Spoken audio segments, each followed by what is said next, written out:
Que feriez-vous si un policier accusait injustement votre enfant d'un crime qu'il n'a pas commis? Et comment réagiriez-vous si ce même policier, rempli de préjugés, réalisait qu'il avait commis la plus grande erreur de sa vie? Dans une petite ville tranquille, une jeune fille noire est arrêtée par un policier qui la croit coupable simplement à cause de son apparence.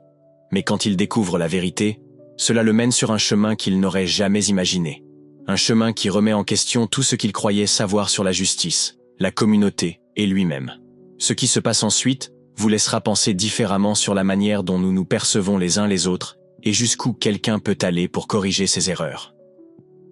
Avant de plonger dans cette histoire du jour, partagez dans les commentaires d'où vous suivez cette vidéo et abonnez-vous pour ne jamais manquer notre contenu exclusif. Le soleil commençait à se coucher derrière les arbres bordant Broad Street, projetant des ombres allongées sur la petite ville d'Alderwood, Missouri. L'officier Jake Arden était assis dans sa voiture de patrouille, une main sur le volant, l'autre tapotant distraitement son radio. Il patrouillait ces rues depuis des années, et ce soir-là semblait être comme tant d'autres. Le doux bourdonnement des lampadaires qui s'allumaient marquait le début d'une autre soirée calme. Jake aimait cette ville. Elle lui donnait un sentiment de contrôle. Dans son esprit, il était la dernière ligne de défense contre un monde qui lui semblait hors de contrôle. Il avait la réputation d'être rigoureux, ferme et inflexible. Le genre de policier qui n'acceptait aucune excuse. Alderwood avait besoin de ça, et Jake était plus que prêt à jouer ce rôle. Alors qu'il passait devant le magasin de proximité local, quelque chose attira son attention. Une petite fille, peut-être âgée de 8 ou 9 ans, assise sur un banc à l'extérieur, ses jambes balançant doucement, alors qu'elle grignotait un petit paquet de crackers. Elle portait une robe rose légèrement usée, ses boucles sombres attachées en une queue de cheval soignée. Elle semblait nerveuse, jetant des regards autour d'elle comme si elle n'appartenait pas à cet endroit. Jake fronça les sourcils. Il n'y avait aucun adulte avec elle. Quelque chose dans cette scène lui paraissait suspect. Il immobilisa lentement sa voiture de patrouille de l'autre côté de la rue et resta là un moment, observant. Son instinct de flic se mit en marche. Une enfant seule près d'un magasin. Et si elle avait volé quelque chose? Après tout, les enfants étaient capables de faire des bêtises. Il resserra sa prise sur le volant. Il avait vu ça trop souvent. Des enfants en difficulté, sans parents en vue. Un sentiment familier de devoir monta en lui. C'était son travail de maintenir l'ordre. Et si cela signifiait arrêter un problème potentiel avant qu'il ne dégénère, alors soit. Jake ouvrit brusquement la porte de sa voiture de patrouille et sortit, ses bottes claquant fermement sur le pavé, alors qu'il marchait vers la petite fille. Elle leva les yeux vers lui, lorsqu'il projeta son ombre sur elle, ses yeux grands ouverts, incertains. « Hé !» dit Jake, gardant une voix stable mais avec une pointe d'insistance. « Où sont tes parents ?» La fille avala difficilement, serrant un peu plus fort le paquet de crackers. « Ma maman est à l'intérieur », répondit-elle d'une voix douce. « Elle fait des courses.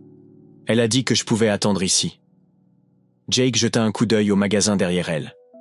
La foule du soir avait envahi les lieux, remplissant les allées de clients poussant des chariots et de gamins courant partout. Aucun signe de quelqu'un cherchant la fillette. Il hocha la tête vers le paquet dans ses mains. « Et ça ?» demanda-t-il. « Tu as payé pour ça ?» Les yeux de la fille s'écarquillèrent encore plus. « Ma maman me les a donnés », répondit-elle, sa voix tremblante légèrement. « Je n'ai rien pris, je le promets. » Mais les soupçons de Jake s'intensifièrent. Elle semblait trop nerveuse, son regard glissant fréquemment vers l'entrée du magasin, comme si elle attendait quelqu'un. Il croisa les bras sur sa poitrine, se dressant de toute sa hauteur au-dessus d'elle. « Soyons honnêtes, dit-il, son ton ferme. Tu les as pris sans payer ?» Des larmes commencèrent à monter dans les yeux de la petite fille. « Non, monsieur, » murmura-t-elle en secouant la tête. Mais Jake avait déjà pris sa décision. Il se pencha, attrapa son bras et la tira du banc. « Viens, » dit-il d'une voix plus tranchante. « On va attendre ta mère à l'intérieur. Tu pourras lui expliquer ça là-bas. » La fillette se mit à pleurer, son petit corps tremblant de peur. « S'il vous plaît, je n'ai rien fait de mal, » sanglota-t-elle. « Ma maman va revenir, je le promets. » Mais Jake ne relâcha pas son emprise. Son travail n'était pas de faire preuve de clémence ni de douter de ses instincts. Il était là pour faire respecter les règles. La lumière la guidait vers l'entrée du magasin, sa main fermement serrée autour de son bras, ignorant les regards insistants des passants. À l'intérieur du magasin régnait une agitation fébrile. Le bourdonnement des conversations, le bip des caisses et le cliquetis des chariots créaient un rythme continu. Caroline Grant vérifiait rapidement sa liste, tentant de récupérer quelques articles supplémentaires avant de se diriger vers la caisse. Son esprit était partagé entre le dîner qu'elle prévoyait et les courriels professionnels qu'elle devait traiter plus tard dans la soirée. Elle jeta un coup d'œil à sa montre, peu de temps restant. Un remue-ménage près de l'entrée attira soudain son attention. Elle releva la tête, le souffle coupé, en voyant Jake amener sa fille, Mia, à l'intérieur. Son cœur chavira. Caroline se précipita vers eux, abandonnant ses sacs dans le chariot. Elle s'agenouilla devant sa fille, essuyant les larmes qui ruisselaient sur les joues de la petite fille. Que se passe-t-il? Qu'est-ce qui s'est passé? Mia se jeta dans les bras de sa mère, sanglotant. « Maman, je n'ai rien fait. L'homme pense que j'ai volé les biscuits. » Caroline leva les yeux vers Jake, la colère brûlant dans son regard. « Elle n'a rien volé !» s'écria-t-elle, la voix tendue par la rage. « Je lui ai donné ses biscuits. Que croyez-vous faire ?» Jake resta immobile. « J'ai vu une enfant seule à l'extérieur du magasin, avec des collations. Elle semblait nerveuse. J'avais des raisons de croire qu'elle avait peut-être pris ces articles sans payer. » Caroline se redressa, ses poings serrés. « Vous n'aviez aucune raison de poser vos mains sur ma fille, » fulmina-t-elle. « Elle a 9 ans, bon sang. Elle m'attendait, tout simplement. » Une petite foule commençait à se former près de l'entrée, intriguée par les voix élevées. Les gens murmuraient entre eux, leurs visages empreints d'inquiétude et de confusion. Jake sentait leurs regards peser sur lui, mais il ne flancha pas.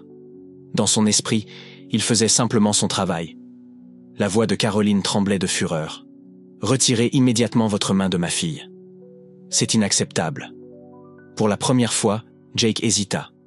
Il pouvait voir la peur dans les yeux de Mia, la colère dans ceux de sa mère, et la foule qui se rapprochait, chuchotant. Mais admettre qu'il avait tort, ce n'était pas dans sa nature. Au lieu de cela, il persista. « Madame, je suivais le protocole.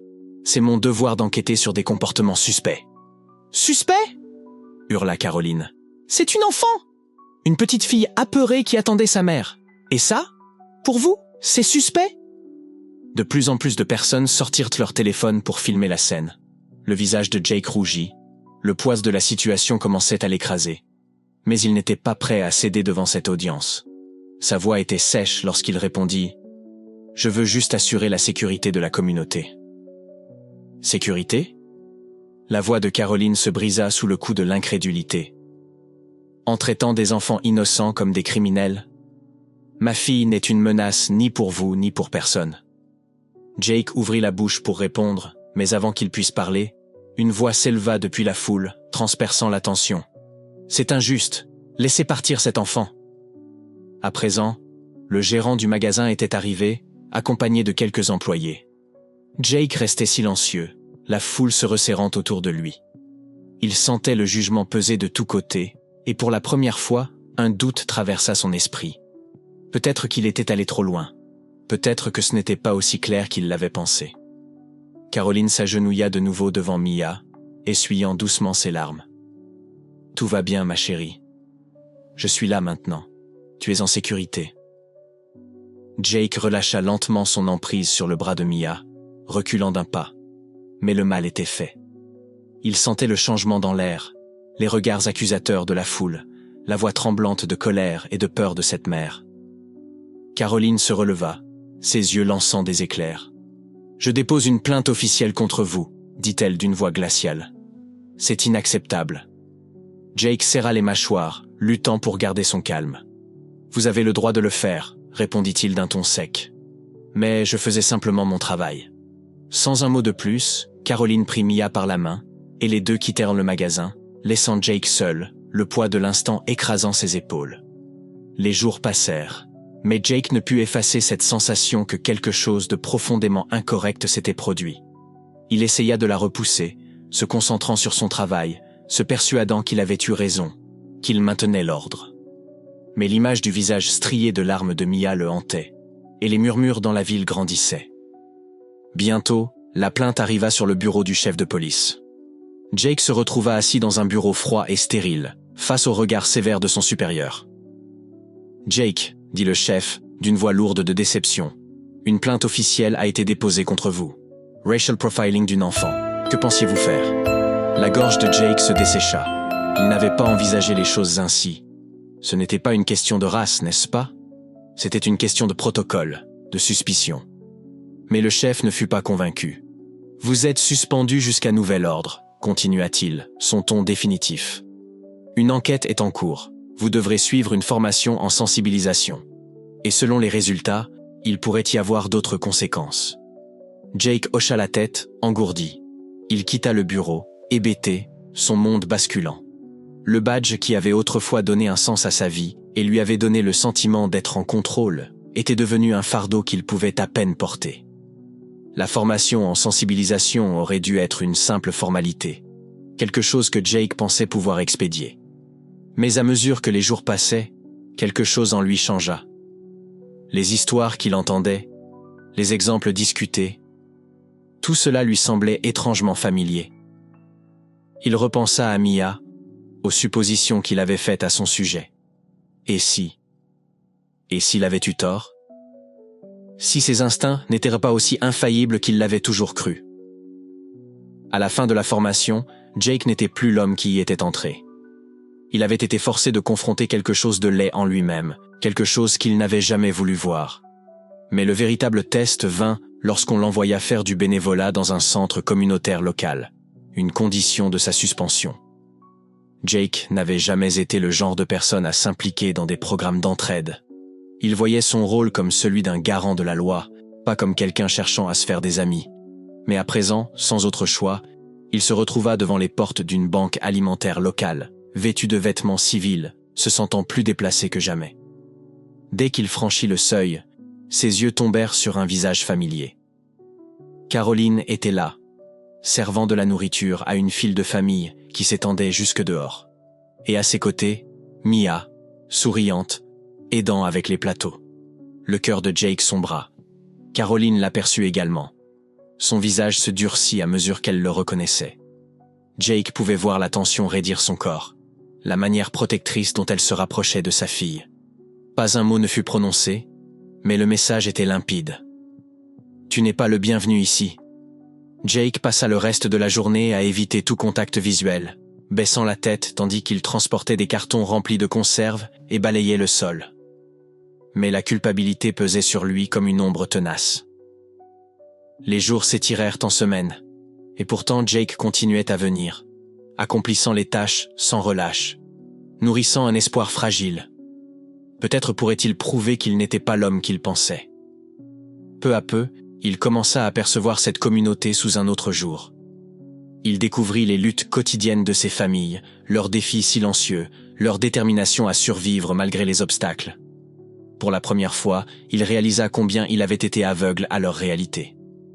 Un après-midi, alors qu'il empilait des boîtes dans l'arrière-salle, Jake surprit une conversation entre deux bénévoles. « Caroline et Mia ?»« Oui, elles viennent ici depuis des années, » dit l'un d'eux. Caroline a commencé après la mort de sa mère. Elle donne sans compter depuis. Quant à Mia, quelle petite merveille. Douce, intelligente, toujours prête à aider. Jake se figea. L'enfant qu'il avait accusé de vol, la fillette qu'il avait menottée, était une bénévole régulière de la banque alimentaire, consacrant son temps à aider ceux dans le besoin. La vérité le frappa comme un coup de poing au ventre. Il s'était trompé. Terriblement trompé. Ses mains tremblaient légèrement lorsqu'il posa la boîte. Ses pensées revenaient sans cesse aux mots qu'il venait d'entendre. Caroline et Mia n'étaient pas de simples passantes anonymes. Elles étaient les piliers de cette communauté, des femmes qui œuvraient sans relâche pour soulager les souffrances des autres. Et Mia, comment avait-il pu manquer cela? Elle n'était qu'une enfant, innocente et bienveillante, et il l'avait traitée comme une criminelle. La culpabilité noua ses entrailles. Combien d'autres personnes avait-il jugé injustement, aveuglées par ses propres préjugés? Au cours des semaines suivantes, Jake fit exactement cela. Chaque jour, il se rendit au centre communautaire, aidant là où il pouvait. Il travailla discrètement, s'efforçant de rester en retrait, mais observant toujours Caroline et Mia. Il n'avait pas encore trouvé le courage de parler directement à Mia, mais il était déterminé à regagner sa confiance. Avec le temps, Jake remarqua des changements subtils dans la manière dont les gens l'accueillaient. Au début, les regards étaient méfiants, les conversations chuchotaient à son arrivée. Mais à mesure que les semaines passaient, ses regards s'adoucirent et les murmures disparurent. On le saluait désormais d'un signe de tête, et certains s'arrêtaient même pour échanger quelques mots pendant qu'il travaillait.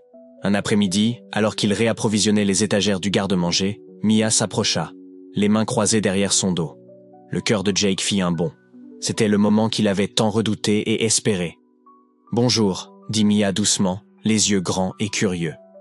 Jake posa la boîte qu'il tenait et s'agenouilla pour se mettre à son niveau. « Bonjour Mia », répondit-il, la voix teintée d'émotion. Il dit d'une voix douce, presque apaisante. Mia se balançait d'un pied sur l'autre, son regard passant nerveusement de Jake au sol. « Maman a dit que tu étais là pour aider », murmura-t-elle, après un moment d'hésitation. Jake hocha la tête, les yeux emplis de sincérité. « C'est vrai, Mia. Je suis ici pour t'aider. » Elle mordilla sa lèvre inférieure avant de lever vers lui ses grands yeux innocents, ceux-là même qui avaient longtemps hanté l'esprit de Jake. Sa voix n'était qu'un souffle lorsqu'elle demanda « Es-tu vraiment désolé pour ce que tu as fait ?» Le cœur de Jake se serra sous le poids des regrets. Il déglutit difficilement avant de hocher lentement la tête. « Oui, Mia », répondit-il, la voix rauque d'émotion et de culpabilité. « Je suis vraiment désolé. Tellement désolé.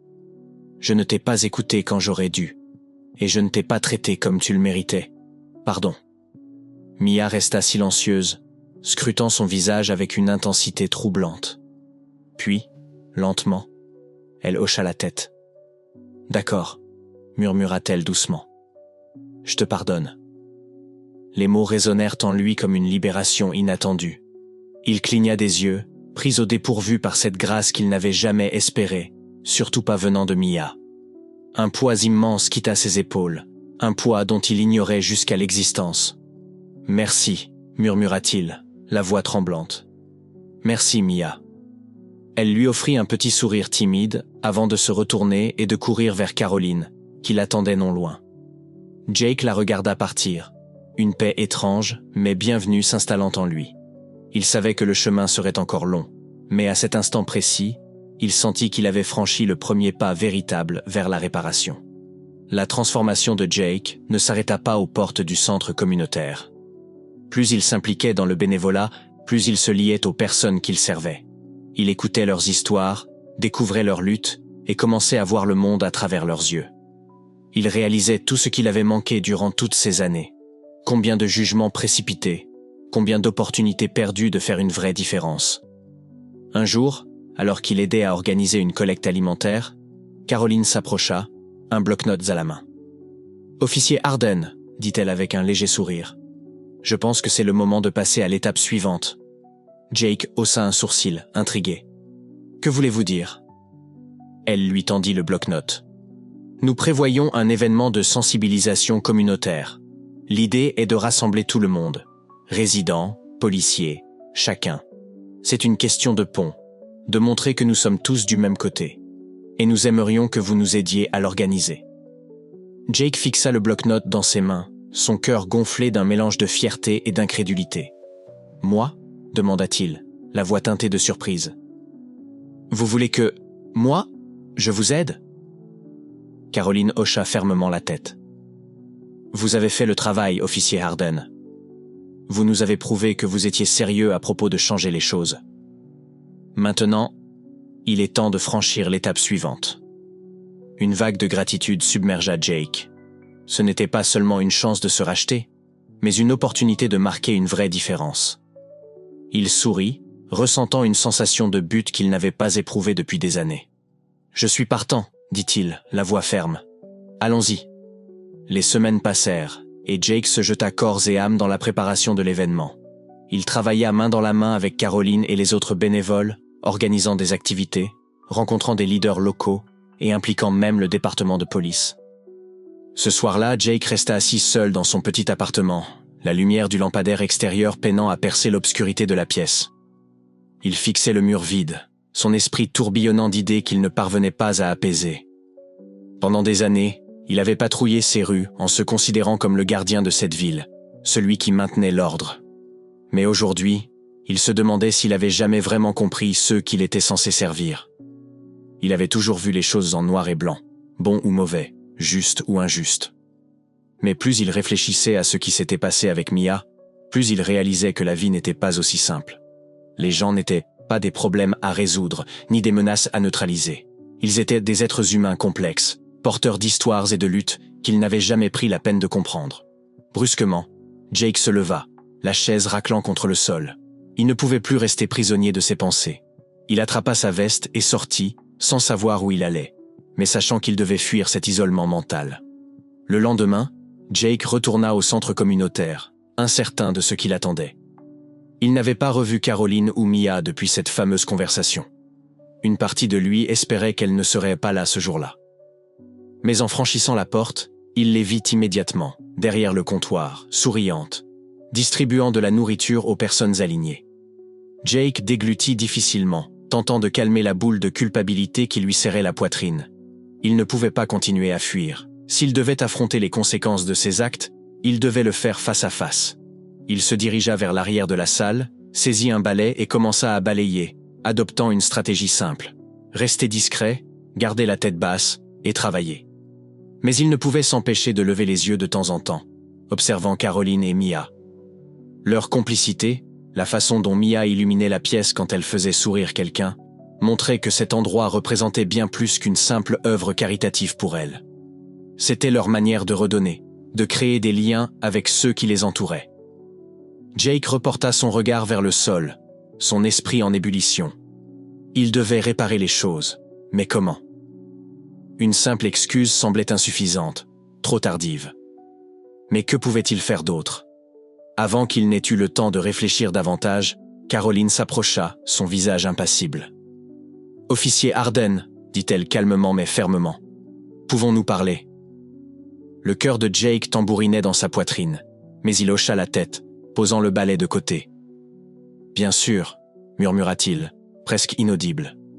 Caroline le conduisit dans une petite pièce à l'arrière, loin de l'agitation. Dès que la porte se referma, elle se tourna vers lui, bras croisés.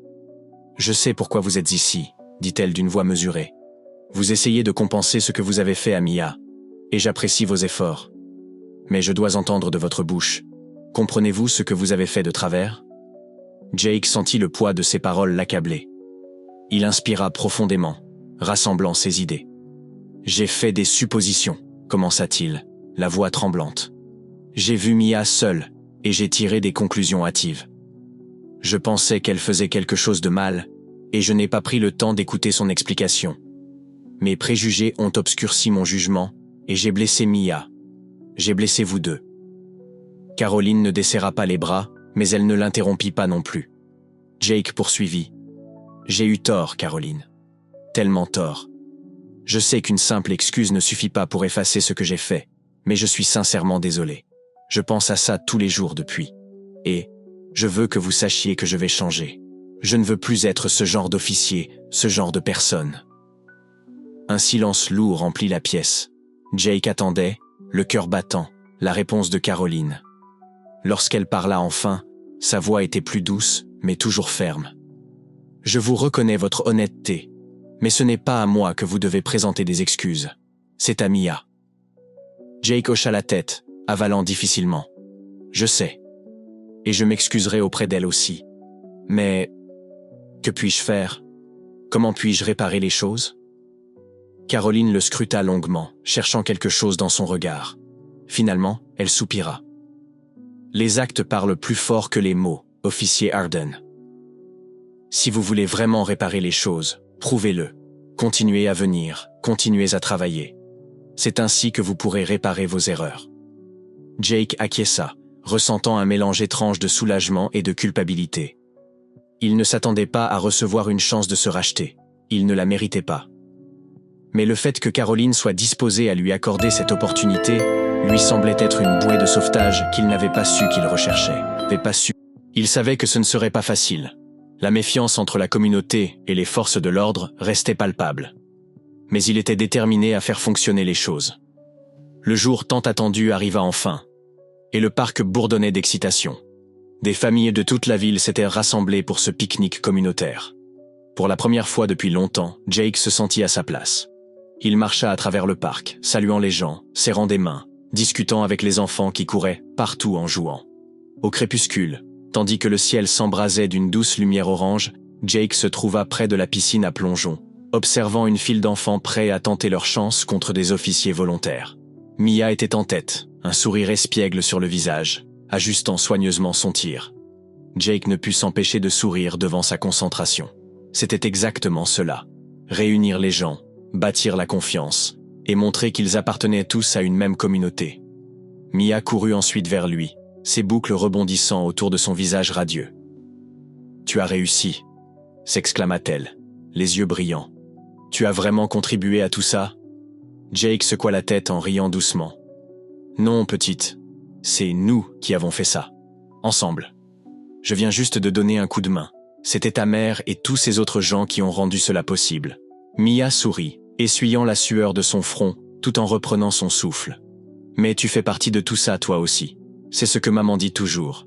Elle ajoute que tu as vraiment fait du bon boulot. » Le sourire de Jake vacilla un instant alors qu'il baissait les yeux vers la jeune fille qui, il n'y a pas si longtemps, avait peur de lui. Son pardon avait été comme un cadeau qu'il ne pensait pas mériter. Ce n'était pas si ancien qu'il l'avait si mal jugé. Pourtant, la voilà aujourd'hui, non seulement en train de lui pardonner, mais également de célébrer avec lui. « Merci Mia », murmura Jake en se penchant pour être à sa hauteur. « Cela signifie plus que tu ne le sais. » Mia pouffa de rire, retrouvant son énergie d'avant. « Allez Jake, je veux te montrer le stand de maquillage facial. Maman est là-bas avec les autres bénévoles. » Jake se redressa, époussetant l'herbe de ses genoux, tandis que Mia attrapait sa main et l'entraînait à travers le parc. En approchant du stand, son regard tomba sur Caroline, en pleine conversation avec d'autres mères.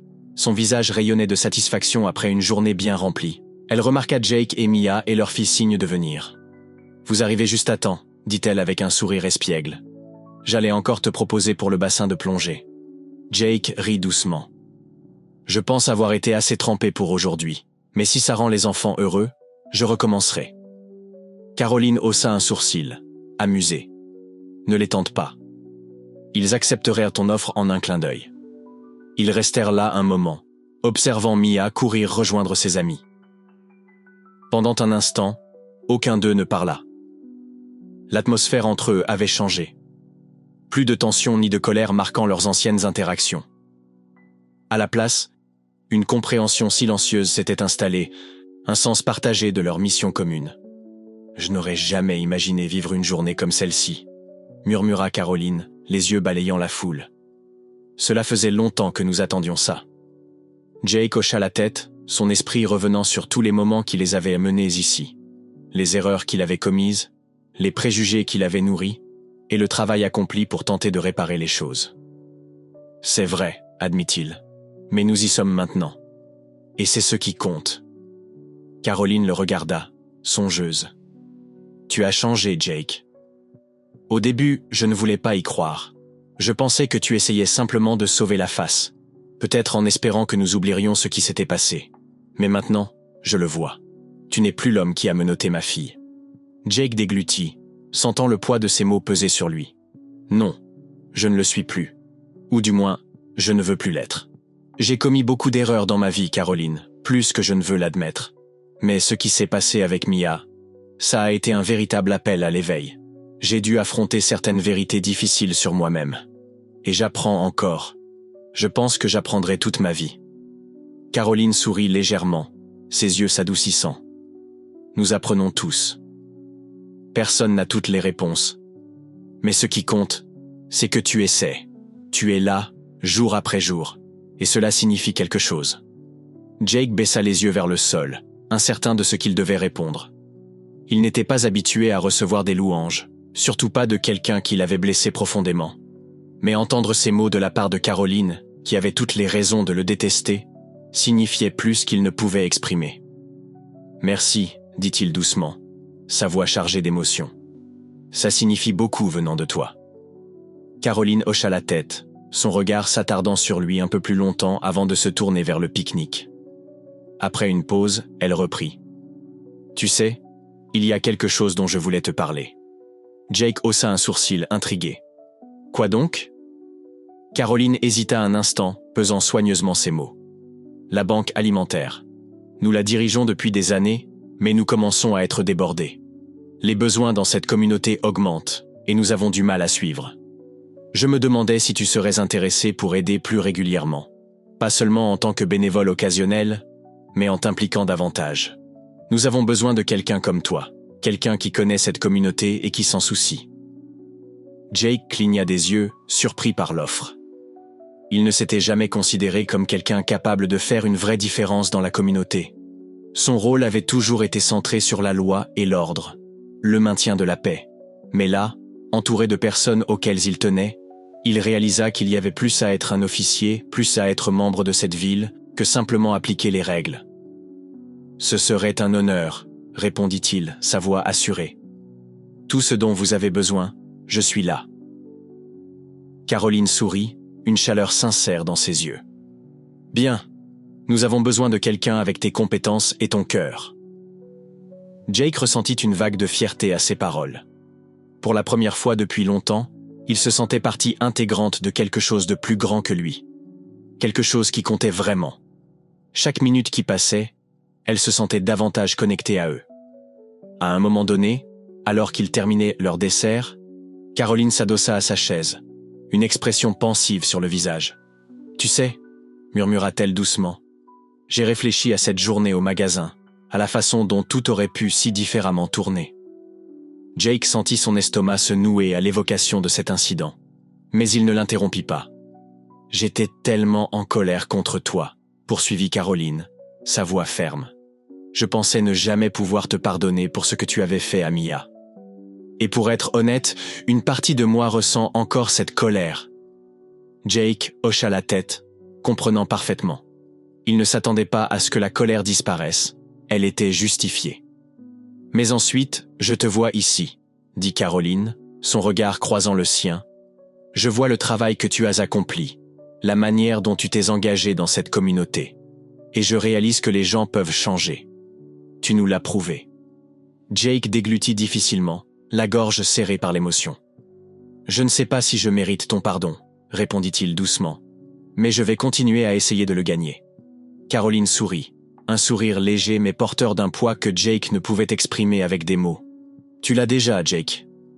Tu l'as déjà. » Les semaines se transformèrent en mois, et le rôle de Jake dans la communauté continua d'évoluer. Il devint une figure familière à la banque alimentaire, au parc et lors des événements locaux. Ceux qui autrefois l'évitaient, le saluaient désormais chaleureusement, et les enfants qui le percevaient comme une figure d'autorité rigide, voyaient, maintenant en lui, quelqu'un en qui ils pouvaient avoir confiance. Mais le changement le plus significatif s'était produit en Jake lui-même. Il avait appris à écouter, vraiment écouter, les personnes qui l'entouraient, à comprendre leurs peurs, leurs luttes, leurs espoirs. Il ne voyait plus le monde en noir et blanc, mais discernait désormais les nuances de gris, la complexité des vies humaines et l'importance de l'empathie dans son travail d'agent de police. Un jour, alors que Jake traversait la place du village, il surprit une conversation entre deux adolescents assis sur un banc. Ils discutaient de l'événement de nettoyage communautaire à venir, une initiative que Jake avait aidé à organiser avec les jeunes locaux. « Ce type, l'agent Arden, » dit l'un des adolescents, « il est plutôt cool en fait. Mon petit frère est tombé malade, et il nous a apporté de la nourriture la semaine dernière. Tu y crois ?» L'autre adolescent hocha la tête. « Ouais, il aide à la banque alimentaire depuis un moment. J'ai entendu dire qu'il est à l'origine du programme de sensibilisation avec les flics. » Jake sourit intérieurement en passant devant eux, le cœur léger. Cela, c'était le véritable travail. Non seulement maintenir la paix, mais bâtir quelque chose de meilleur, de plus fort. Une communauté où chacun veillait sur l'autre, où la confiance était méritée et où des secondes chances étaient accordées. Les saisons avaient changé lorsque Jake sentit véritablement en lui ce bouleversement. Ce n'était pas simplement le passage des jours ou les tâches accomplies à la banque alimentaire, mais les regards des gens, la manière dont ils le saluaient désormais, sans cette pointe de peur ou de méfiance. Plus que tout, c'était la façon dont Mia lui souriait chaque fois qu'elle le voyait, avec une chaleur et une affection sincères. Ce sourire était devenu son baromètre, reflétant à quel point il avait progressé. Mais Jake savait que son travail était loin d'être terminé. La confiance était fragile, et le poids de ses actions passées continuerait toujours à planer derrière lui. Pourtant, chaque jour qui passait, il se sentait plus connecté à cette ville, à ses habitants, bien plus qu'il ne l'avait jamais été durant toutes ces années à patrouiller ses rues. Le badge sur sa poitrine, qui symbolisait autrefois l'autorité et l'application stricte des lois, représentait désormais une responsabilité qu'il ne prendrait plus jamais à la légère. Le programme de sensibilisation communautaire avait également grandi. Ce qui avait commencé comme une petite collecte alimentaire s'était transformé en événement mensuel.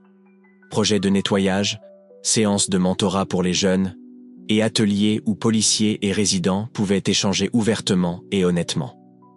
Les tensions qui couvaient autrefois sous la surface d'Alderwood semblaient en s'estomper peu à peu.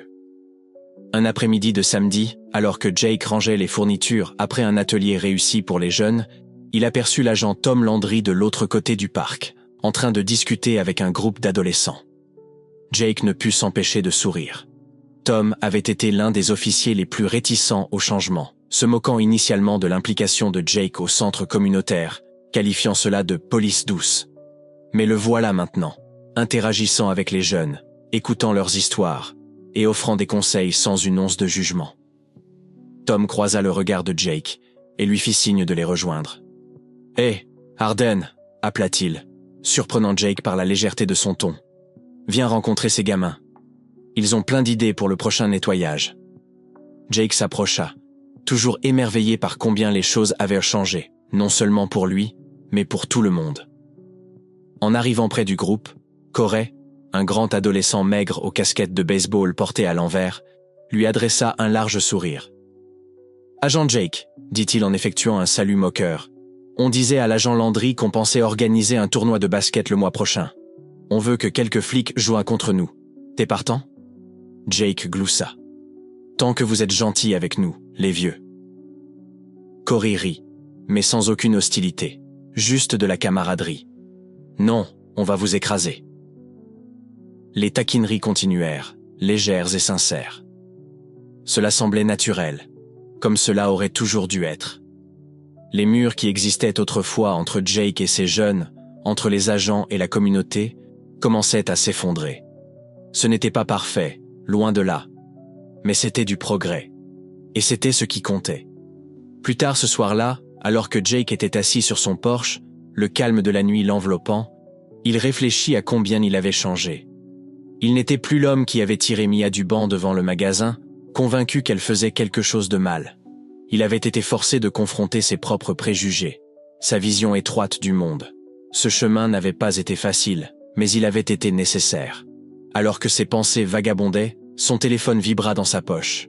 Il le sortit, surpris de voir un message de Caroline. « Salut Jake, je voulais te remercier encore pour toute ton aide aujourd'hui.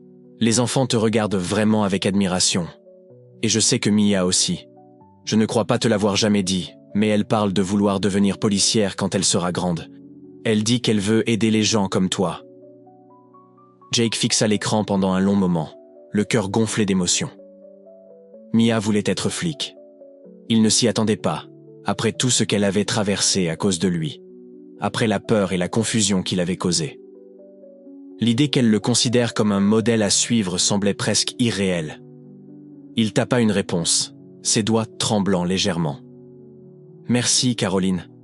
Cela signifie plus que tu ne peux l'imaginer. Mia est une enfant incroyable.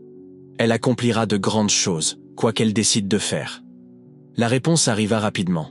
« Caroline, elle a de la chance de t'avoir dans sa vie. Nous tous, Jake. » Jake ne répondit pas immédiatement. Il resta là, à fixer le message, laissant les mots s'imprégner en lui. Pendant si longtemps, il avait essayé de se racheter, de prouver qu'il était plus que les erreurs qu'il avait commises. Mais à cet instant précis, il réalisa qu'il n'avait plus besoin de prouver quoi que ce soit. Il avait déjà gagné leur confiance. Il leur avait déjà montré qui il était vraiment. Et pour la première fois depuis longtemps, Jake s'autorisa à ressentir de la fierté. Quelques semaines plus tard, la communauté organisa son plus grand événement à ce jour. Une fête de quartier qui s'étendait sur plusieurs rues et attira des centaines de résidents. Il y avait de la musique, de la nourriture, des jeux, et pour la première fois, Dans une atmosphère empreinte d'unité sincère entre le département de police et les citoyens qu'il servait, Jake se tenait près d'un stand de nourriture, observant des familles interagir avec des officiers. Il riait, discutait, comme si les barrières qui autrefois les séparaient n'avaient jamais existé. Son regard se posa sur Tom Landry, lancinant un ballon de football avec des enfants, tandis que Maya Rodriguez aidait un groupe d'adolescents à peindre une fresque colorée sur le mur d'un bâtiment. Partout où il regardait, Jake percevait des connexions authentiques, de la compréhension mutuelle et quelque chose qui ressemblait étrangement à l'espoir. Tout en parcourant la foule, serrant des mains et échangeant des sourires chaleureux, Jake aperçut Mia près du stand de plongée, entourée d'enfants. Elle lui fit signe, son visage s'illuminant lorsqu'elle le vit approcher. « Jake !» s'exclama-t-elle, sa voix débordant d'enthousiasme. « Il faut que tu remontes dans le bassin de plongée. Tout le monde attend de te voir tomber à l'eau. » Jake rit, levant les mains en un geste faussement défensif. « Encore ? Je me suis déjà fait tremper 3 fois aujourd'hui. » Mais Mia, les yeux pétillants de malice, insista. « Une dernière fois, allez, c'est pour la bonne cause. » Avec un soupir exagéré, Jake accepta, bien qu'au fond, cela ne le dérangeât pas le moins du monde. C'était exactement ce pourquoi il était là.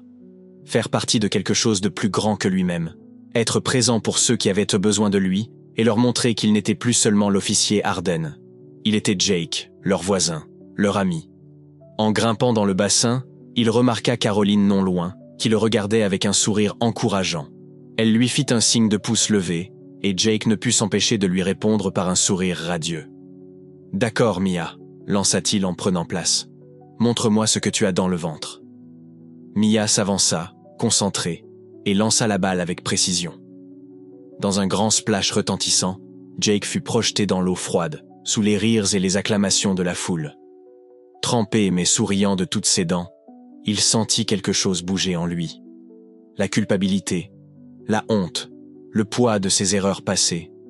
Tout cela ne disparaissait pas complètement, mais ses fardeaux ne le contrôlèrent plus. Il avait affronté ses démons, assumé ses fautes et travaillé sans relâche pour réparer ce qui avait été brisé. Et en faisant cela, il avait trouvé quelque chose qu'il ignorait avoir perdu, un sentiment d'appartenance. Non seulement en tant qu'officier, mais aussi en tant que membre à part entière de cette communauté.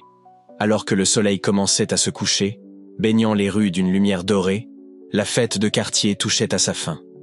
Les gens rangeaient à leur stand, les enfants quittaient à contre-cœur les jeux, et la musique s'adoucissait, annonçant la fin des festivités. Jake se retrouva au bord du parc, contemplant la ville qu'il avait appris à aimer d'une nouvelle manière. Alderwood n'était pas parfaite. Elle avait ses défis, ses luttes. Mais c'était un endroit où les gens se soutenaient les uns les autres, où des secondes chances étaient offertes et où le changement était possible. Tandis qu'il restait là, absorbant chaque détail, il sentit une petite main glisser dans la sienne. Il baissa les yeux pour découvrir Mia à ses côtés, ses grands yeux remplis d'admiration levés vers lui. « Tu as fait du bon travail aujourd'hui, Jake », murmura-t-elle, sa voix douce mais sincère. Jake lui pressa gentiment la main, le cœur gonflé d'émotion. « Toi aussi, ma grande. » Ils restèrent ainsi un moment, regardant les dernières lueurs du soleil disparaître derrière l'horizon. L'air était frais, les rires et les conversations s'estompaient peu à peu. Pour la première fois depuis longtemps, Jake ressentit une paix profonde. Au fil des mois qui suivirent, le rôle de Jake dans la communauté continua de croître. Le programme de rapprochement avec la population devint une institution locale, impliquant davantage d'officiers et permettant aux résidents de se sentir plus à l'aise avec les forces de l'ordre. Les liens entre le département de police et la communauté se renforcèrent, et les divisions autrefois insurmontables commencèrent à s'estomper. Mais pour Jake, il ne s'agissait ni d'accolade ni de reconnaissance. Ce n'était pas non plus une question d'être perçu comme un héros ou comme celui qui avait tout réparé.